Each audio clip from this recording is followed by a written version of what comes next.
আসসালামু আলাইকুম, welcome back to my channel Shahanaz kitchen and blog থেকে আপনাদের জন্য নিয়ে আসলাম এই তো আজকে বাসাবতী চিকেন। তো এই বাসাবতী চিকেনটা রান্না করতে কী কী উপকরণ লাগলো এটাও আমি দেখিয়ে দিচ্ছি আপনাদের। আর এই চিকেন রেসিপিটা যদি আপনাদের কাছে ভালো লাগে অবশ্যই লাইক, কমেন্ট, শেয়ার আর পাশে থাকা নোটিফিকেশন অন করে দিবেন। এই তো চিকেন রান্না করার জন্য এখন প্রথমে নিয়েছি এই তো চিকেন।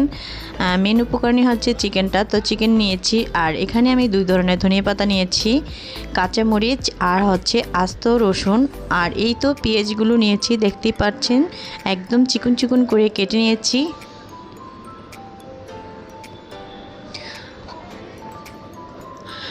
তো এই তো চলে আসলাম চুলার কাছে।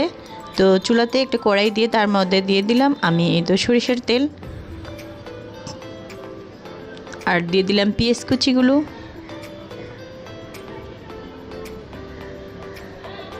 এখন দিয়ে এই তো ভালোভাবে একটু নেড়ে নিতে হবে। পেঁয়াজটা যখন নরম হয়ে আসবে এই পর্যায়ে অল্প পরিমাণ লবণ দিয়ে দিতে হবে।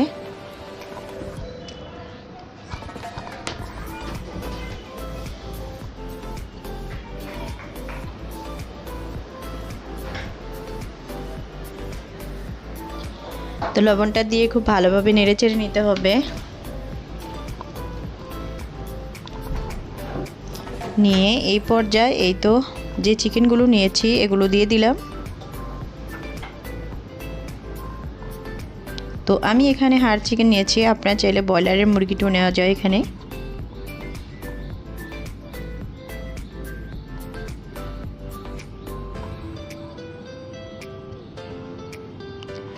তো পেঁয়াজটার সাথে ভালোভাবে নেড়ে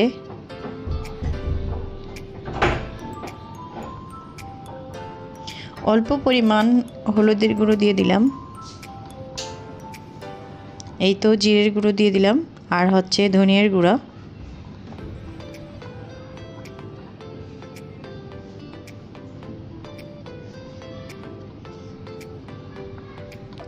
তো এই বাসাবতী চিকেনটা রান্না করার ক্ষেত্রে দেখা যায় মশলা একটু কম করে দিতে হয়, আর না হলে এই চিকেনটা খেতে অত মজা লাগে না।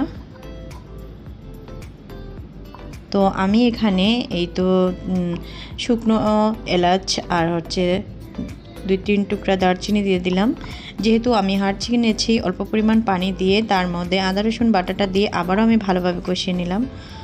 তো এখন চলে আসলাম মূল উপকরণে। এই তো অল্প পরিমাণ পানিটা এখানে নিয়েছি, নিয়ে পানিটা ফুটিয়ে তার মধ্যে কাঁচামরিচ, ধনিয়া পাতা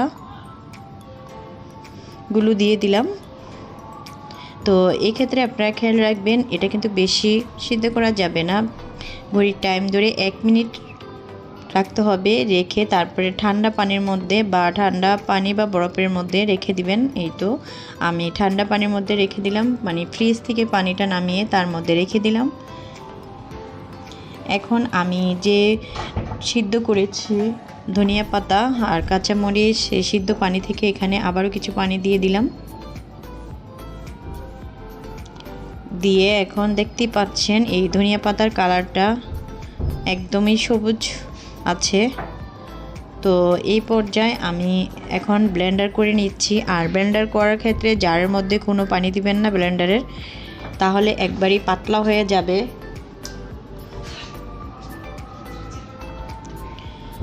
তো এখন আমি এটাকে ব্লেন্ড করে নিচ্ছি।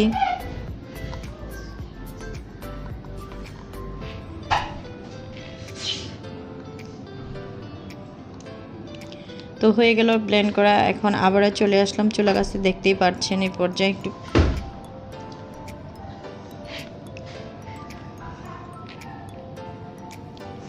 তো আমি যে পানিটা দিয়েছি এখনও ভালোভাবে শুকিয়ে যায়নি। এই তো যখন এই চিকেন থেকে একদম পানি শুকিয়ে তেল চলে আসবে এই পর্যায়ে আপনি যে ধনিয়া পাতা, কাঁচামরিচ ব্লেন্ডার করে রেখেছি এখন এখানে দিয়ে দিলাম সেই পেস্টগুলো। দিয়ে আবারও আমি ভালোভাবে নেড়ে নিচ্ছি। তো আস্তে আস্তে চুলার আঁচটা কমিয়ে তারপরে জাল দিয়ে নিতে হবে, নিলে এটা একদম শুকিয়ে যাবে আর তেলটা উপরে উঠে যাবে। তো আমি যে আস্ত রসুনগুলো রেখেছি এখন আমি দিয়ে দিলাম সেই রসুনগুলো।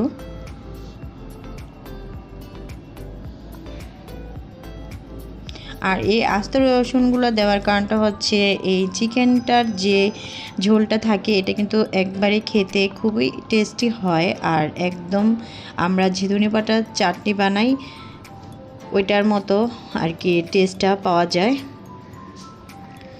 তো রেডি হয়ে গেল আমার বাসাবতী চিকেন। এই চিকেন রেসিপিটা যদি ভালো লাগে অবশ্যই একটা লাইক দিবেন। আজকের মতো এখানেই বিদায় নিচ্ছি। আল্লাহ হাফেজ।